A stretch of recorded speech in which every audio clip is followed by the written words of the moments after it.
Hey guys, welcome to Needed Talks podcast, and we have one of your favorite hosts, me. And today we are interviewing Jhoule. How you doing? Jhoule. Okay, so first things first, Jhoule is a mother of how many? Just one. Just one. Just And one. how old is your child? I have a daughter. She's 2. Okay. Terrible 2. I know about terrible twos. My daughter just turned 3, and let's just say terrible twos carry over to threes. Let's Oh God. start there, okay? Oh God. All right, so what's one thing you wish you had known before becoming a mother? Picking out the right father, honestly. Honestly. And just being prepared on, childbirth. So, so do you like being prepared? So, all right. So, would it be safe to say that motherhood doesn't come with a handbook, right? No, it does not. Okay. So, do you think that your experience is something that you could have prepared for? Yes, actually. So I had a C-section. Okay. So, and I had my daughter at 18. So I wasn't really like fully prepared on the procedures I know the basics, you have to push, but doctors or your OBGYN or your doctors doesn't tell you like, oh, you have some precautions you might have to go through if you have a C-section or IV or have to have the child before, whatever. They don't really talk about that. Okay. So, you think your doctor didn't prepare you for the emergency C-section? Yes. Okay. All right. So, what are some of the biggest challenges that you faced being a young mom? The challenges was, transforming from a teenager to now a full blown adult. That was like my biggest challenge because, I just graduated high school. Now I'm bringing a child to the world. So that's like a drastic change. Like you're dependent from your mom. Now you have to be independent from your parents. So, what made you feel like you had to be independent from your parents? It was just like my family's basically once you're stepped into the realm of being an adult, you have to handle your responsibilities. And since me having a child, that's a huge responsibility, and I had to, take it to the chin. Okay, so how did becoming a mom at a young age shape your outlook on life? Oh, it traumatized me. Not gonna lie. I can say it matured me. Okay. I can say it shaped me to the person I need to be now, especially then. I can say being a teenager, I didn't really take life serious. Okay. So having a daughter actually put me in a standpoint of taking reality really serious. Okay. Okay, so as a mom, period, how do you navigate feelings of being overwhelmed or burnt out? I pray. Okay. Honestly, like when you're down and you feel like you're not carrying yourself to a certain degree for your child, just take 5 minutes of your time, just pray like, God, I thank you for a lot of inconvenience. I thank you for having this child in my face, but once you're overstimulated, take some time for yourself. I take Okay. time for myself and pray. So, what advice would you give to young mothers who may feel overwhelmed or burnt out? Put your child to sleep, lay them down. Put your favorite song, favorite album that calms you. Sit in a room, read a book, do something that will relax you, do a hobby. Like everyone tells me, your child won't be 100% if you're not 100%. You got to make sure you're straight no matter what. I don't care if you're 14, 15, 16, older, you have to make time for yourself. Absolutely. So, how do you create space for yourself amid the chaos of motherhood? Thank God me and her dad alternate because I have some days off. But when I do have her and I feel like I need my space, like I said, once it's her downtime, I find downtime for myself. Or if I don't have downtime, I mean, she's at the age where she's not doing a lot. She's not doing too Two. much. She's two. I mean, What is she not doing? honestly, If you want to be real, I let her do whatever she wants. Okay. But when it gets that's too what catch much, up to you when she's 3. Take advice from me. Oh my god.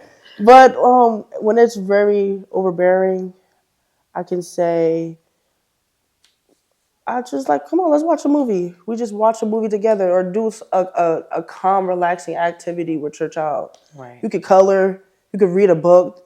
Kids Right. like to do anything that interacting with you. Right. Mm-hmm. That's true. So how do you find hope and joy even on bad days? Besides praying. Oh, amen. Amen. Oh, that's a good question, honestly. I'm a very positive person. I try to not lean to the negative. I try not to be in a sad space, but you have your days. Mm-hmm. When I do have my days, I just meditate, or I just take time for myself. That's the only thing I can really say. So how do you stay in like a peaceful mind for moms? Like I know sometimes everyone tries to bring peace and have peace. So how do you manage your peace? Like how do you keep your peace? How do you stay peaceful? Number one, block everyone that's negative towards you and your child. Number two, don't fall into like obsessive habits that you're used to doing that's negative. Right. Like for example, let's say, there's technology everywhere. Let's say my daughter wants to play and I'm caught up with my phone. I mean, that's me time, but it's like she wants to interact with me. Instead of me just, ignore her and just keep being on my phone, I just put my phone down, try to find something to do that we both enjoy. Keeping peaceful. That's just something like you have within yourself. Yes. Okay. All right. I'm not. Okay. So, what are some goals or expectations that you will be expecting from your child? Like something that you want to instill in your child that you want them to accomplish, or that you want them to instill within themselves? Right now, she's babbling. She says a couple words, and seeing her progressively, talk and communicate is accomplishment. I'm proud of her. Potty training helped me God now. Potty training. All right, my daughter was potty trained by the time she was 1.5, because you just gotta do it. Right. You just like gotta do it. Like potty training is not easy. It's not. You just gotta do it. Like even if like just sit her on the toilet sometimes, like after you go or when you go or something, just like, hey, you gotta use the potty. And every time she like actually uses the potty, you have to be like make it like a party, like oh my, like make her feel like excited to do it. Right. Because like after a while, my daughter's like, look, mom, look what I did. And I'm like, you go, girl. Like you gotta like make it like a big thing, and that makes them comfortable. You'll know when she's ready, though. Once she start pulling that pamper off. And I had 2 incidents where I was at a point where I was working 2 jobs, like day and night. So I was just kind of like sleeping, and she was watching me sleep. Oh. And okay. One day, I was like sniffing around. I'm like, what's that smell? And then I'm like, Dior. I go upstairs to her room. Why does she smear her feces everywhere, like on her body, on the wall, on the bed, on the floor? I'm not good with like that smell. Like I don't even have pets to pick it up. Like when I change my daughter, I hold my breath. So seeing that, I'm like, what is this? Okay, so how did you manage like your anger? Like how did you keep yourself from reacting on the child instead of the situation? Not gonna lie. I'll be tearing that pamper up. Please don't call CBS, because I'm not a bad mom. Like I do not like abuse my daughter. But that day I did tear that pamper up. I tear that poopy pamper up. Like tore the pamper up. But she didn't tear the child up. She tore the pamper up. I tore the pamper up. But she did it again, and I wasn't mad. I couldn't be mad because it's like, girl, now you So just how can't. did you? What did you say or do with your child when she did that? Okay, so I walked in the room. I said, "What the f?" Like I cursed. I'm like, "Oh my gosh, Dior! Like, what is this? Like, like, are you How could you do possessed? this to Like, me? come on! I don't even play with like stuff like that. Like that's really. I would never thought my child will play in a poop and then make pictures, like pictures on the wall with it. Is you cool? Is you really cool? So I, I cursed. I gave her a bath. After that bath, I popped her like good 3 times. Like, no, you don't do that. Tell mommy, wake mommy up, cause she would wake me up. She was like, mommy, wake up, taking my glasses, wake up. So it's like you got bored. You got too bored. Don't. I'm glad she's not doing that no more because I was traumatized. She ready to be potty trained. Yeah, we're in the motion right now. But when I put like let's say she don't have to go, she looks at me like take me off this toilet. Like I don't want to sit here. I want to go play. Right. And I'm like sis, you're about to be. She's going to be 3 in January, so you have to be in the schedule like now. Pee in that toilet. You used to have. You're getting too old. I'm tired. Mommy tired. Mommy tired. Okay. So, how has being a mom highlighted your personal growth? Ooh, well, it shaped me to be more aware of my reality, like I said earlier. I was at a state of mind where I didn't really care. I didn't care about anything, so I did anything that I feel that was best for me. Once I had my daughter, I started to care about life a little bit more. I started caring about life a little bit more. Like I said, I always been bubbly. I always been positive, but in the standpoint of looking at the world in a different perspective, it's like I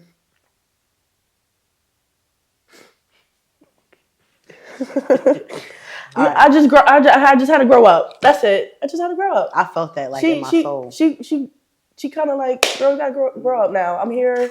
You gotta take care of me. You gotta feed me. You gotta like handle responsibilities, pay bills. I'm here. Like, show Surprise. me what to do.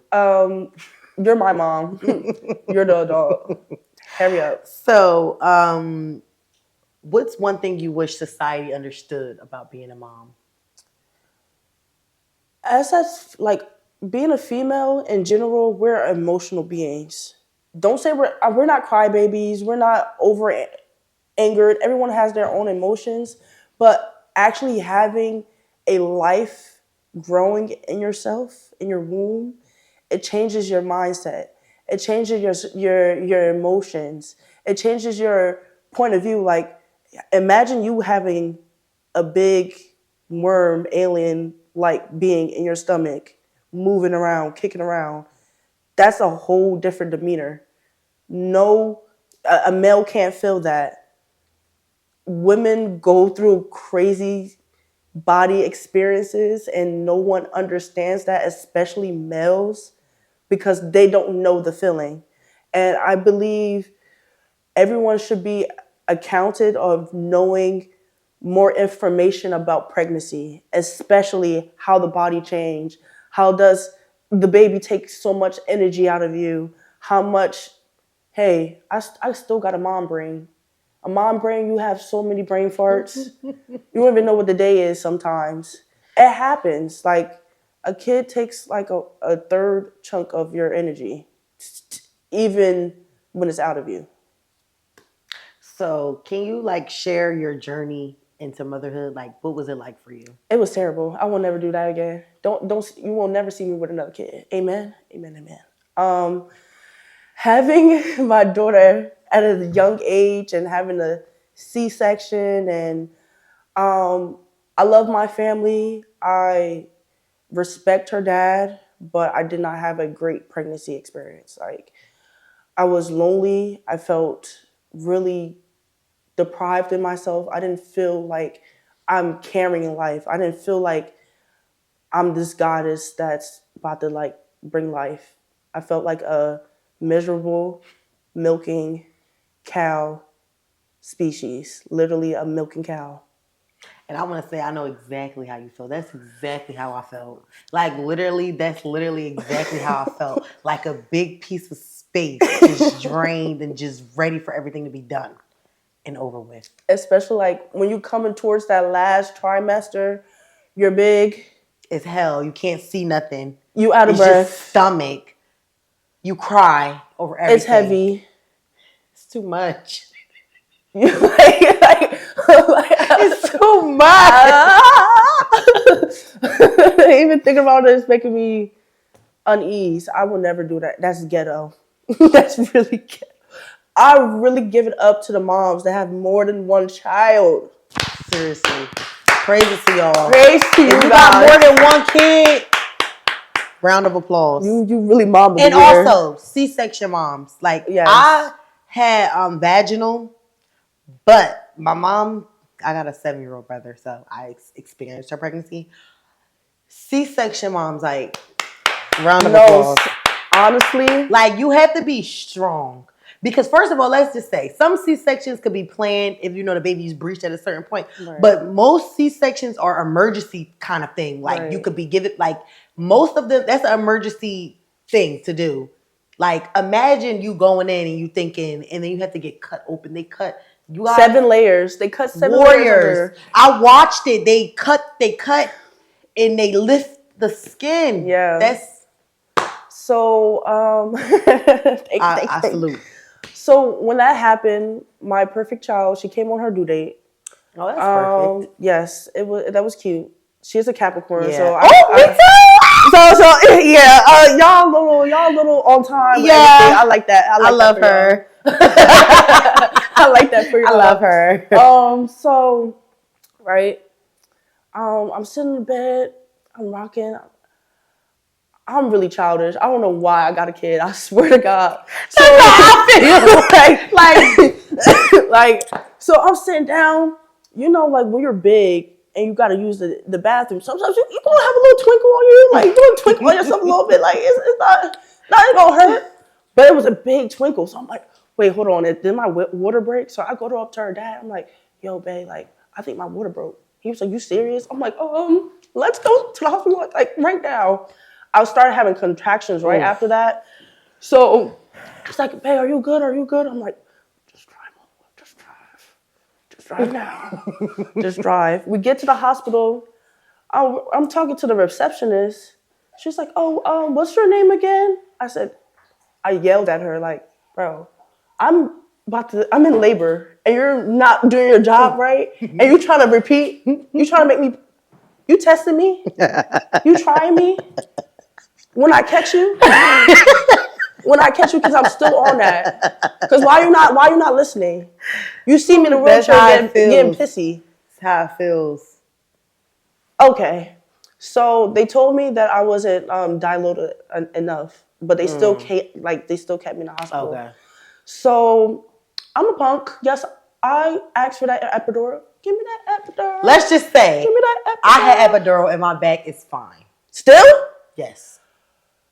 My back. You're blessed. You're God's favorite. Everyone back hurt. Like I was team no medicine, but baby, I was 7 centimeters because you can't get it when you turn 8. I said, give me everything you got. I was done. I was tired. I was drained. I was tired of being strong. Before she put the needle, I kept saying, stop. She was like, do you want the epidural or not? I'm like, am I going to be paralyzed? Like, I'm like, is my back going to hurt? They like, do you want? They gave it to me. It was the best decision I ever made in my life. No back problems. Well, I still have back problems. Don't let it rain. Don't let it be cold. My back hurt right now. My back's hurting right now. That's not funny. Back is hurting. Definitely hurting. So I got epidural, 3 centimeters. Oh, you was 3? I'm looking at the doctor. Damn. I'm looking at the doctor. I'm looking at my Dior's dad. I said, call them in right now. Like, I need that. I need that right now. Like, Hashtag no funny. need that. Hurry up. Bring me two. Yes. So they gave me the epidural. Honestly, after that, I was high. I didn't know. I blacked out after that. I don't know. That now that I think about it, I just know that. Well, you had a C-section. That's prior. Before I got the epidural. I got the epidural before I got the C-section. So the next day, I was finally 10 centimeters dilated. So it was January 6th. 12 o'clock p.m. They're like, oh, yeah, you're ready to push. 2 days after my birthday, by the way. Oh, really? Oh. I'm pushing. It's 12 o'clock. I shitted on myself twice. Oh, my goodness. I'm still pushing. Because the epidural legends in me, because I did shit too. But that's because you don't feel anything. You don't feel nothing. And then, mind you, you're big. Like, I was big. Like, I was pushing, like, a good 245. Thighs thicker than some, like, peanut butter. Like, two nurses holding my, like, feel me? They're holding my legs up. They're like, push like you shitting. I'm pushing like I'm shitting. I'm really shitting. Like, what you want me to do? So 4 o'clock came. They're like, yeah, you gotta have a C-section. So I start crying. I'm like, is there other ways to, like, take her out my butt, like, do anything but, like, cut me up? They plunged my baby head. They took they call it the vacuum, but it's really a plunger. So they plunged her head out. It was long. No, she didn't come out. Oh shit. So she had like a red pucker on her forehead. They was like, yeah, she's not budging. So I'm like, she wasn't ready. We stubborn. She was being stubborn. She was being a Capricorn. Dion, when you see this, I'm gonna catch you too. I got your back. I got your back. I'm gonna catch you too. I got your back.